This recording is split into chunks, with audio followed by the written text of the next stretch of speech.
Welcome back to the deep dive.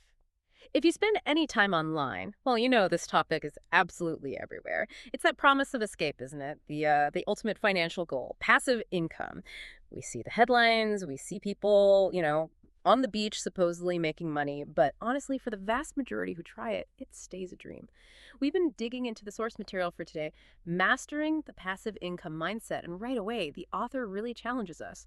They say, and I'm quoting here, everyone talks about passive income, but few master the mindset behind it. And that difference, the gap between just talking about it and actually mastering the mindset, well, that's exactly what we're diving into today. We're not really looking for the next quick scheme here. Our mission is to pull out the fundamental code, you could say, the core mental stuff, the strategic principles you actually need according to these sources. We want actionable wisdom for you. And that's so important because the way people usually talk about passive income is just, it's soaked in this instant gratification idea.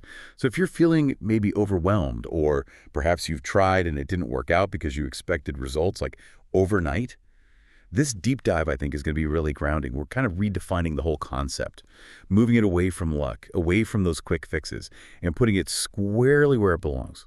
Foundational strategy, intentional system building. You really have to understand the mental architecture first, before you even think about laying the bricks. Okay, let's unpack that architecture then, because, when most people hear passive income, the image that pops up is, well, it's that romantic idea of making money while you sleep. Sounds like the work is optional, right? The ultimate fantasy. But how do the sources refine that, or maybe even correct it? Yeah, what's interesting is how quickly the source material just cuts through that fantasy. It pushes back quite hard, actually, against the idea that money just magically appears while you're asleep. Point one states it directly. Passive income is not just about making money while you sleep. It's about creating systems that work when you don't. Right. That's a huge shift in perspective, isn't it? It means we have to stop focusing so much on the end result, the money just showing up, and start focusing on the input, the actual creation of a reliable machine. That sounds less like a path to, well, laziness and more like designing some kind of complex business structure. Basically, the work isn't avoided. It's just intensely front-loaded. Precisely. Exactly. If you're only focused on the sleep part, you completely miss the intentional effort that's needed first. You have to build that autonomous system. Think of it like this. You're not an employee working in your passive income stream. You're the architect designing it.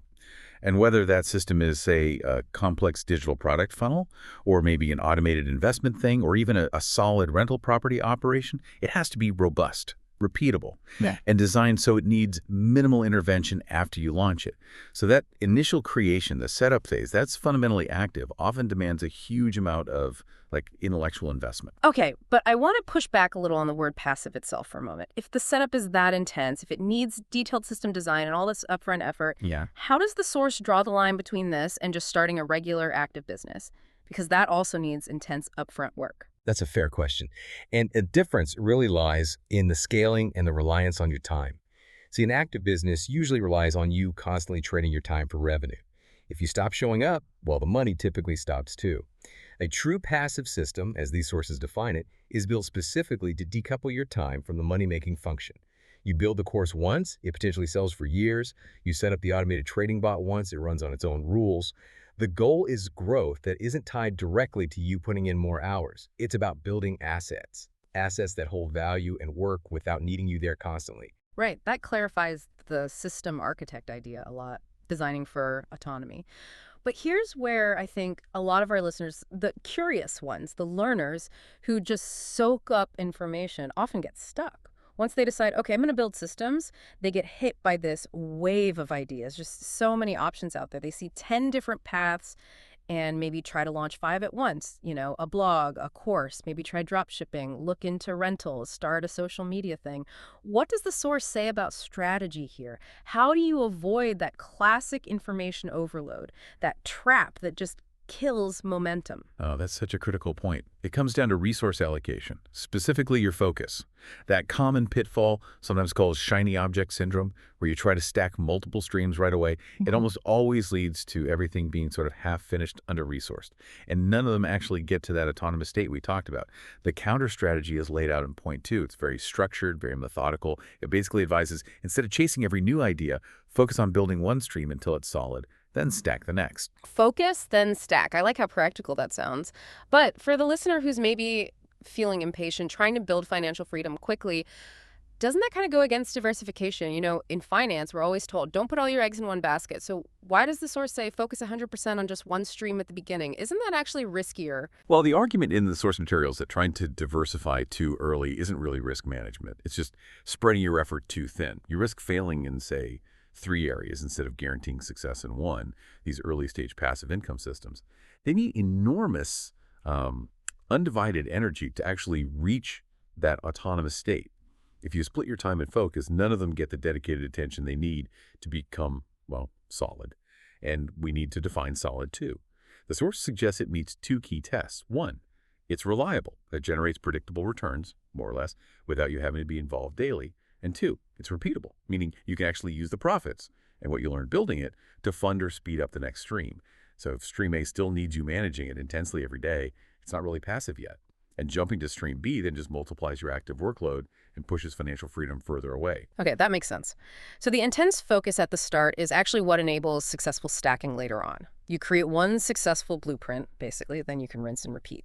Use that first system as the foundation, both financially and strategically, for the next one. That's clear guidance. But let's pivot now to maybe the toughest part. We've talked about the system design, the strategy. Now we need to talk about the human element, the mindset the source focuses on. If this whole process isn't about those overnight success stories we always hear about, what are the actual character traits required? The long-term habits, the mindset that leads to lasting financial freedom? What are these 3 non-negotiable pillars? Yeah, this is where the source really shines, I think. It moves beyond just tactics and gets into character. Point 3 is all about sustainability, endurance. It spells out these 3 foundational pillars very clearly, saying the real wealth comes from patience, reinvestment, and discipline, not overnight success. Okay, patience, reinvestment, discipline. These aren't like financial tools or types of assets. They're personal virtues, right? Things that guide how you behave over the long haul. Let's start with patience.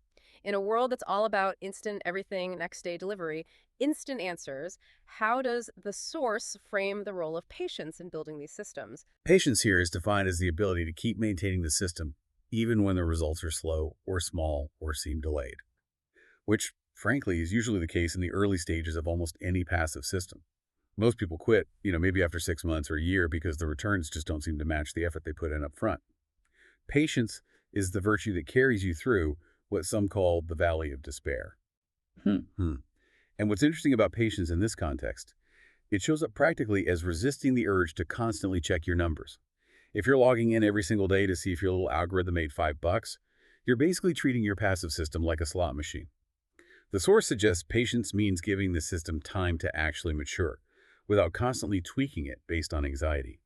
You trust the architecture you built and let compounding do its thing over years, not weeks. That paints patience as a kind of delayed gratification mixed with trust in your own strategy. I like that. But okay, let's say you are patient and the system does start generating some income. That brings us right to the second pillar, reinvestment. This seems like a major stumbling block for many people, right? They start earning a bit and immediately upgrade their lifestyle. Exactly. Reinvestment is absolutely critical, and it directly fights that urge for immediate consumption. It simply means that when the system does start making profits, whether that's $100, $1,000 a month, you don't just go spend it. You don't immediately upgrade the car or book a fancier vacation. You feed those resources back into the system itself. Reinvestment is what turns a slowly growing stream into one that really benefits from compounding growth. If your digital course makes, say, $500, you use $450 of that to make the course better, or buy better marketing tools, or maybe start funding the setup for Stream B. It's the fuel for the engine. The source really emphasizes that those early profits, they should be treated as capital, not as personal income. The big mistake is treating Stream A's revenue like you just won the lottery. You end up starving the system of the very resources it needs to scale and become truly autonomous. Okay, that flows perfectly into the final pillar, and maybe the most challenging one, discipline. So we've designed the system, we've been patient waiting for returns, we've reinvested the capital, but what does ongoing discipline actually look like day to day? Because running a system for years without quitting, or constantly optimizing when you shouldn't, or getting distracted, that sounds like a real mental battle. Discipline acts like the guardrail, and it works in 2 main ways, according to the source. First, it's the consistent habit of sticking to that reinvestment plan, no matter how tempting it is to spend the money. This is the fight against what people call lifestyle creep. If your system starts throwing off an extra $2,000 a month, Discipline means maybe $1,800 goes back into optimizing or staffing the next stream, not automatically upgrading your apartment just because you can. Lifestyle creep is the silent killer of that compounding growth we want. Second, discipline involves the unglamorous but necessary consistent maintenance of the system. It's the boring stuff, honestly.